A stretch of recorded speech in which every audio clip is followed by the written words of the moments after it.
امریکہ اور ایران نے ایک دوسرے پر حملے روکنے پر اتفاق کر لیا۔ آبِ ہرمز کے تنازع کو حل کرنے کے لیے کل دوحہ میں بیٹھک ہوگی۔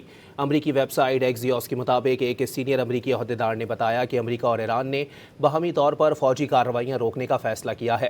امریکہ اور ایران آبِ ہرمز کے معاملے پر کل قطر کے دارالحکومت دوحہ میں ملاقات کرنے پر بھی راضی ہو گئے۔ ایک دوسرے امریکی عہدیدار نے بتایا کہ دونوں فریق فی الحال کشیدگی کم رکھنے پر متفق ہیں۔ آبِ ہرمز سے تجارتی جہازوں کی آزادانہ آمد و رفت جاری رہے گی، جبکہ تکنیکی مذاکرات کا سلسلہ بھی برقرار رہے گا۔ ذرائع کا کہنا ہے کہ حالیہ کشیدگی کی بنیادی وجہ مفاہمتی یادداشتوں کی مختلف تشریحات تھیں۔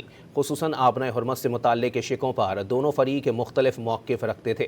رپورٹ کے مطابق منگل کا اجلاس ابتدا میں سوئٹزرلینڈ میں ایران کے جوہری پروگرام پر مذاکرات کے لیے طے تھا، تاہم حالیہ کشیدگی کے بعد اس کا مقام تبدیل کر کے قطر کر دیا گیا اور اب مذاکرات کا بنیادی مرکز آبِ ہرمز ہوگا۔